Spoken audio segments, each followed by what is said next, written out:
Hello guys, welcome to Sai study circle.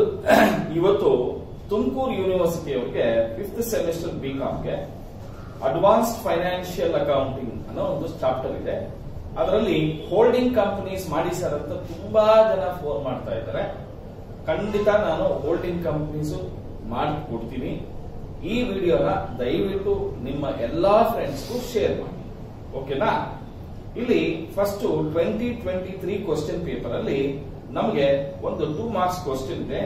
ಅದನ್ನೇ what is holding company ಅಂತ ಇದೆ.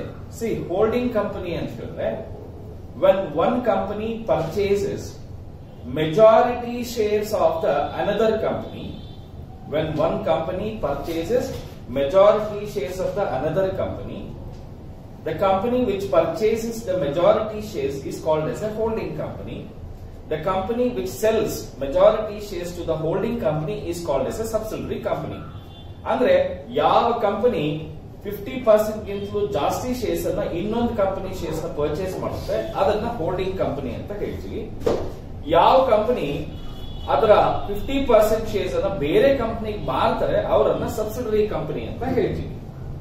ಇದು ಮೊದಲನೇ ಪಾಯಿಂಟ್. ಎರಡನೇದು ಇದೆ, ಇದು 2 ಕ್ವಶನ್ಸ್ ಕೇಳಿದ್ದೇನೆ. What do you mean by inter company owings ಅಂತ ಇದೆ. ಇಂಟರ್ ಕಂಪನಿ ಓವಿಂಗ್ಸ್ ಅಂತ ಹೇಳಿದ್ರೆ owings is nothing but due amount due from one company to the another company. Say ಒಂದು ಕಂಪನಿ ಇನ್ನೊಂದು ಕಂಪನಿಗೆ ಗೂಡ್ಸ್ ಅನ್ನ ಸೇಲ್ ಮಾಡಿದಾಗ ಕ್ರೆಡಿಟ್ ಅಲ್ಲಿ, ಆಗ ಸೇಲ್ ಮಾಡಿರೋ ಕಂಪನಿಗೆ ದುಡ್ಡು ಬರಬೇಕಾಗಿದೆ ಯಾರಿಗೆ? ಪರ್ಚೇಸ್ ಮಾಡೋ ಕಂಪನಿಯಿಂದ. ಸೊ ಹಾಗಾದ್ರೆ ಯಾವ ಕಂಪನಿ ಸೇಲ್ ಮಾಡಿದೆ ಅದನ್ನ ನಾವು ಅವ್ರಿಗೆ ಡೆಟಾರ್ಸ್ ಹಾಕ್ತಾರೆ. ಯಾರು? ಸೆಲ್ಲಿಂಗ್ ಕಂಪನಿಯವರು. ಸೆಲ್ಲಿಂಗ್ ಕಂಪನಿಗೆ ಕ್ರೆಡಿಟರ್ ಹಾಕ್ತಾರೆ. ಇದು ಇಂಟರ್ ಕಂಪನಿ ಓವಿಂಗ್ಸ್ ಬಗ್ಗೆ ಹೇಳಿದೆ.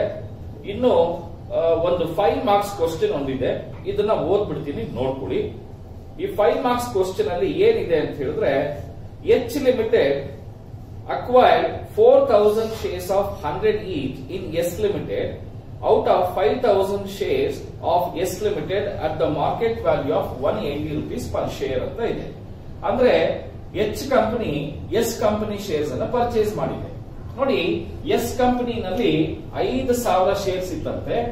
ಸೊ ಇಲ್ಲಿ first calculation of ratio ಮಾಡ್ಕೋಣ.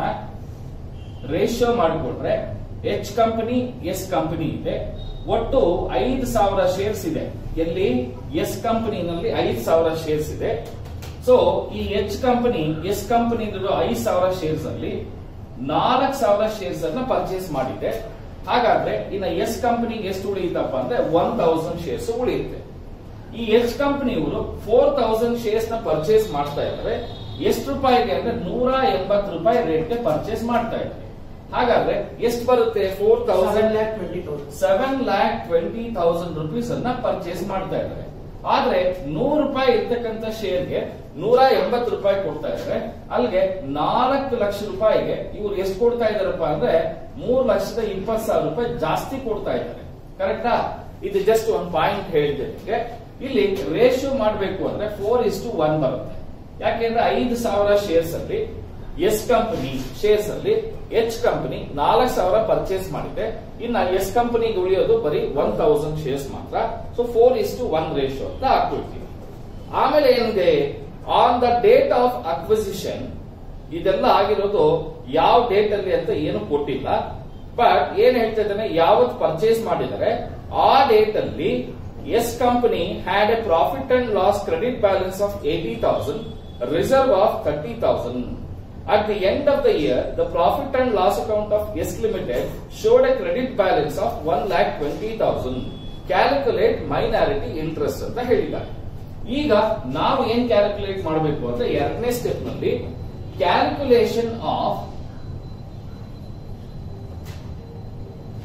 Capital profit ಅನ್ನ ಕ್ಯಾಲ್ಕುಲೇಟ್ ಮಾಡಬೇಕು. ವಾಟ್ ಈಸ್ ಕ್ಯಾಪಿಟಲ್ ಪ್ರಾಫಿಟ್ ಅಂತ ಹೇಳಿದ್ರೆ, ಕ್ಯಾಪಿಟಲ್ ಪ್ರಾಫಿಟ್ ಅಂದ್ರೆ ಎಚ್ ಕಂಪನಿ ಎಸ್ ಕಂಪನಿನ ಪರ್ಚೇಸ್ ಮಾಡೋಕ್ ಮುಂಚೆ ಎಸ್ ಕಂಪನಿ ಎಷ್ಟು ಪ್ರಾಫಿಟ್ ಅನ್ನ ಮಾಡಿತ್ತು, ಎಷ್ಟು ರಿಸರ್ವ್ ಇತ್ತು, ಆ reserve profit H company purchase ಮಾಡೋದಕ್ಕೆ ಮುಂಚೆ ಏನೇನಿತ್ತು ಅದು ಅವು ಆ ಪಾಯಿಂಟ್ ಅಲ್ಲಿ ಅವನೇ ಹೇಳಿದ್ದಾನೆ.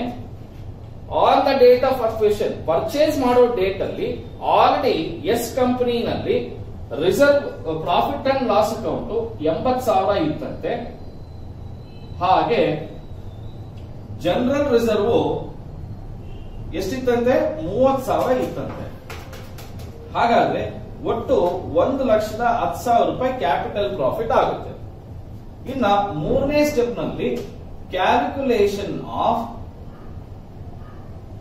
Revenue profit. ರೆವಿನ್ಯೂ ಪ್ರಾಫಿಟ್ ಅಲ್ಲಿ ಹೆಂಗ್ ಕ್ಯಾಲ್ಕುಲೇಟ್ ಮಾಡೋದು? ರೆವಿನ್ಯೂ ಪ್ರಾಫಿಟ್ ಅಂದ್ರೆ ಏನು?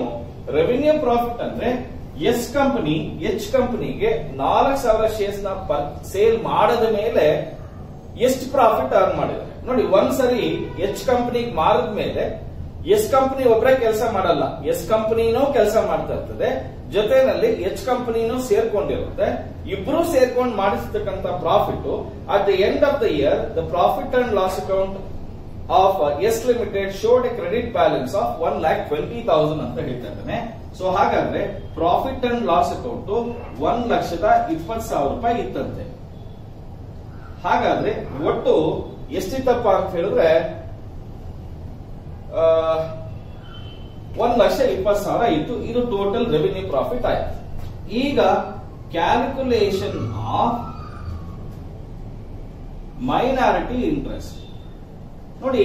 ಮೈನಾರಿಟಿ ಇಂಟ್ರೆಸ್ಟ್ ನ ನಾವು ಇನ್ನೂ ಒಂದ್ ಹೆಸರು ಕರಿತೀವಿ, ಅದನ್ನ ನಾನ್ ಕಂಟ್ರೋಲಿಂಗ್ ಇಂಟ್ರೆಸ್ಟ್ ಅಂತಾನು ಕರಿತೀವಿ. ಏನಂತ ಹೇಳ್ತೀವಿ? ನಾನ್ ಕಂಟ್ರೋಲಿಂಗ್ ಇಂಟ್ರೆಸ್ಟ್. ಏನೇನ್ ಬರುತ್ತೆ ಇದರಲ್ಲಿ ಅಂದ್ರೆ ನೋಡಿ, ಒಂದು ಕಂಪನಿ ಎಸ್ ಕಂಪನಿ ಎಚ್ ಕಂಪನಿಗೆ 4,000 ಶೇರ್ಸ್ ಮಾರದ ಮೇಲೆ ಎಸ್ ಕಂಪನಿ ಅಂದ್ರೆ ಎಷ್ಟು ಶೇರ್ಸ್ ಇದೆಯಪ್ಪ ಅಂದ್ರೆ 1,000 ಶೇರ್ಸ್ ಇದೆ. ಕರೆಕ್ಟಾ? ಈ 1,000 ಶೇರ್ಸ್ 100 ರೂಪಾಯಿ ಪ್ರಕಾರ 1,00,000 ರೂಪಾಯಿ ಅಷ್ಟು ಶೇರ್ ಕ್ಯಾಪಿಟಲ್ ಎಸ್ ಕಂಪನಿ ಉಳಿಯುತ್ತೆ. ಹಾಗೆ ನೋಡಿ 1/5 ಆಫ್ ಕ್ಯಾಪಿಟಲ್ ಪ್ರಾಫಿಟ್ ನೋಡಿ. ಕ್ಯಾಪಿಟಲ್ ಪ್ರಾಫಿಟ್ ಒಟ್ಟು 1,10,000 ರೂಪಾಯಿ ಬಂದಿದೆ. ಇದರಲ್ಲಿ 1/5 ಭಾಗದಷ್ಟು ಪ್ರಾಫಿಟ್ ಕ್ಯಾಪಿಟಲ್ ಪ್ರಾಫಿಟ್ ಎಸ್ ಕಂಪನಿಗೆ ಇರುತ್ತೆ, 22,000 ರೂಪಾಯಿ ಬರುತ್ತೆ. ಹಾಗೆ 1/5 ಶೇರ್ ಆಫ್ ರೆವಿನ್ಯೂ ಪ್ರಾಫಿಟ್ 1,20,000 ಇದೆ. ಇದರಲ್ಲಿ 1/5 ಎಷ್ಟು ಬರುತ್ತೆ? 24,000 ಬರುತ್ತೆ. ಅಲ್ಲಿಗೆ ಟೋಟಲ್ ಆಗಿ 1,46,000 ರುಪೀಸ್ ನ ಏನಂತ ಕರಿತೀವಿ? ಮೈನಾರಿಟಿ ಇಂಟ್ರೆಸ್ಟ್ ಅಂತ ಕರಿತೀವಿ. ಇದಕ್ಕೆ ಎಷ್ಟು ಮಾರ್ಕ್ಸ್ ಅಪ್ಪ ಅಂದ್ರೆ 5 ಮಾರ್ಕ್ಸ್ ಬರುತ್ತೆ. ಇದು 2023 ತುಮಕೂರು ಯೂನಿವರ್ಸಿಟಿ ಅವ್ರಿಗೆ ಇರ್ತಕ್ಕಂಥದ್ದು. Tumakuru university AFA advance financial accounting. ಕ್ಲಿಯರಾ? ಬರ್ಕೊಳ್ಳಿ.